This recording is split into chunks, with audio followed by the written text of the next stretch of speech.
भाजपचा पराभव केलाय, काय पहिली प्रतिक्रिया आहे तुमची? सर्वप्रथम मी वानवडी साळुंकेवार जनतेतील सगळ्या जनतेचे मनापासून आभार मानतो. साळुंकेवार जो आमचा प्रभाग आहे वानवडीचा, त्या प्रभागातील नागरिकांनी या ठिकाणी मतदान केलं, मला पाठिंबा दिला, मला आशीर्वाद दिले, विश्वास व्यक्त केला, त्याबद्दल त्यांचे मनापासून आभार मानतो. पुणेकरांचे आभार मानतो.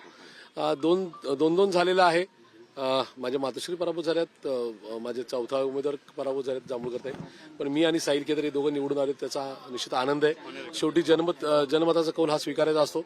पण एक नक्की आहे की शेवटच्या 3 दिवसामध्ये म्हणजे नॉमिनेशन झाल्यानंतर शेवटच्या 3 दिवसामध्ये मला एका म्हणजे काँग्रेसमध्ये यावं लागलं, काँग्रेसने मला स्वीकारलं, त्याच्यानंतर जनतेने मला पक्ष बदलल्यानंतर सुद्धा स्वीकारलं. त्यामुळे जनतेचं जितकं कौतुक करावं, म्हणजे वानवडी साळुंकेवार प्रभागातील जनतेचं जितकं कौतुक करावं तेवढं करावं कमी आहे. कारण शेवटी 12-15 दिवसामध्ये मी माझं आणि माझ्या आईचं चिन्ह मी पोहोचवलं. त्याच्यामुळे ह्या सगळ्या परिस्थितीमध्ये इतकं विक्रमी मतदान झालं, त्याबद्दल मी त्यांचा कायम ऋणी राहील. इथून पुढच्या काळामध्ये वानवडी साळुंकेवार प्रभाग असेल किंवा पुणे शहर असेल, याच्यामध्ये काँग्रेस पक्षाचा विचार पोहोचवणे, या वानवडी आणि पुणे शहराचे प्रश्न हे राज्याच्या आणि देशाच्या पातळीवर पोहोचवणे, त्यासाठी वाटेल तो संघर्ष करायची प्रशांत जगतापची तयारी राहील. हा विजय मी वानवडीतल्या समस्त जनतेला समर्पित करतो. शाहू फुले आंबेडकर विचारधारा, काँग्रेसच्या नेहरू गांधी विचारधारेला समर्पित करतो. इथून पुढच्या काळामध्ये प्रशांत जगतापचा हा संघर्ष आणखी ताकदीने या ठिकाणी पुढे चालत राहील. विजयानं काँग्रेसचं खातं उघडलेलं आहे पुण्यातलं, तर काय त्या संबंधाने तुमची प्रतिक्रिया? या ठिकाणी काँग्रेसच्या नेतृत्वाने म्हणजे त्या ठिकाणी राज्याच्या किंवा देशाच्या स्तरावरचे हर्षवर्धनजी सपकाळापासून राहुलजी गांधींपर्यंत जे किंवा मल्लिकार्जुनजी खरगे साहेबांपर्यंत ज्यांनी प्रशांत जगतापवर विश्वास ठेवला, बंटी पाटील साहेबांनी विश्वास ठेवला, त्यांचे मनापासून आभार. या निमित्ताने माझ्या निमित्ताने काँग्रेसचं या ठिकाणी खातं उघडलं, याचा मनस्वी आनंद आहे. पण हा आनंद पुढे नेत असताना इथून पुढच्या काळामध्ये काँग्रेस पक्ष आणखीन बळकट करणे, तो शहराच्या, जिल्ह्याच्या आणि राज्याच्या स्तरावर बळकट करणे ही प्रशांत जगतापची प्राथमिकता आहे. पैसा वाटला, मोठा पैशांचा वापर झाला होता. शिवरकर हे माजी राज्यमंत्री असून इथं जवळजवळ 4 आमदार आणि 2 माजी राज्यमंत्री या ठिकाणी माझ्या विरोधात लढत होते.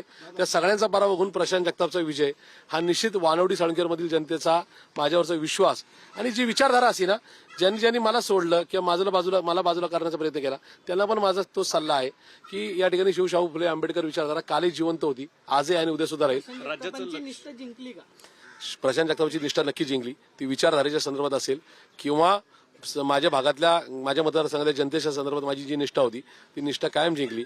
जे आता मला म्हणजे पक्ष सोडताना जे मला थट्टा करत होते की आयडिओलॉजी आता चालत नाही समाजात, तर त्यांना माझा तो सल्ला म्हणजे नम्रपणाने, त्या ठिकाणी खोचकपणा नाही की आयडिओलॉजी कालही जिवंत होती, आज आहे. शाहू फुले आंबेडकर विचारधारा कोणी पुसू शकत नाही.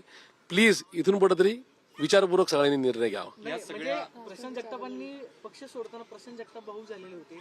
आता अगदी 10 ते 15 दिवसांमध्ये पुन्हा एकदा तुमच्या आयुष्यामध्ये क्षण आलाय की तुम्ही आनंदी आहात आणि भाऊक झालेला आहात, की सगळं काही डोळ्यासमोरून जात आहे का की 28 वर्ष ज्या पक्षामध्ये संघर्ष केला त्यांनीच तुमच्या विरोधामध्ये इथं प्रचार केला किंवा कटकार? त्याचं खूप वाईट वाटतंय. मी 26.5 वर्ष त्यांना दिले, तन मन धनाने दिली, त्यांच्यासाठी प्रचंड आक्रमक राहिलो, प्रचंड कष्ट केले, 24/7 कामकाज केलं. पण त्यांनी माझ्या विरोधात उमेदवार देण्याच्या संदर्भामध्ये फोनवरून आक्रमक भाषा वापरणे, त्याचबरोबर माझ्या विरोधात प्रचाराला येणे, ह्या सगळ्याच गोष्टी सामान्य कार्यकर्ते इथून पुढे नेत्यांवर पक्षावर विश्वास ठेवू का नाही यासाठीची एक थट्टा झाली ती. मला वाटतं विजयाचं श्रेय कोणाला द्याल? विजयाचं श्रेय फक्त आणि फक्त माझ्या प्रभागातील मतदारसंघातील नागरिकांना, मतदार बंधू भगिनींना आणि शाहू फुले आंबेडकर विचारधारा जे जपतात, जे मानतात त्या सगळ्यांनाच. पवार साहेबांना भेटणार का? निश्चित भेटेल येणाऱ्या काळामध्ये. त्यांचा आशीर्वाद घ्यायला नक्की जाईल. मी पहिलं सांगितलं इथून पुढे माझा त्या पक्षाशी काही संबंध नाही, पण पवार साहेबांच्या बाबतीत श्रद्धा कालही होती, आज येईन, उद्या सुद्धा राहील. निश्चित त्यांचे चरण स्पर्श करून आशीर्वाद घेईल. कारण की शेवटी एखादं मोठं नेतृत्व जे लोकनेतृत्व असतं त्यांच्या संदर्भामध्ये कधीच एखादी निवडणूक किंवा एखादा काही नका उमेदवार आहे ह्या त्याच्या लिमिटेशन असतात किंवा त्यांच्यामुळे त्यांच्यावरची श्रद्धा बिलकुल कमी होणार नाही. राष्ट्रवादीच्या नेत्यांनी तुमच्या विरोधात कट रचला होता, त्यांचे आभार मानणार का? त्या सगळ्यांचे मनापासून आभार की प्रशांत जगतापला अगदी शेवटच्या क्षणापर्यंत ताटकळत ठेवून सुद्धा प्रशांत जगताप दुसऱ्या पक्षात जातो काय, अवघ्या उमेदवार घेऊन 15 दिवसामध्ये निवडून येतो काय, ह्या सगळ्या गोष्टी निश्चित ज्यांनी अशा प्रकारे प्रेम केलं त्यांचे सुद्धा मनापासून आभार. त्यांच्याबद्दल काय आदर शिल्लक राहील. चुरशीची वाटत होती तुम्हाला ही निवडणूक? निश्चित होती, कारण की भाजपची नका मोठी यंत्रणा या शहरामध्ये होती, माझ्या मतदारसंघात होती, माझ्या प्रभागात होती. शिवाय काँग्रेसचेच एक माजी राज्यमंत्री ज्यांनी स्वतःच्या मुलाला माझ्या विरोधात भाजपच्या तिकीट उभं केलं, त्यामुळे आव्हान होतं, पैशाचा महापूर होता, या ठिकाणी प्रचार यंत्रणा त्यांची तगडी होती. अशा परिस्थितीत सुद्धा खूप कमी दिवसामध्ये विजय मिळवणं ही निश्चित खूप मोठी बाब.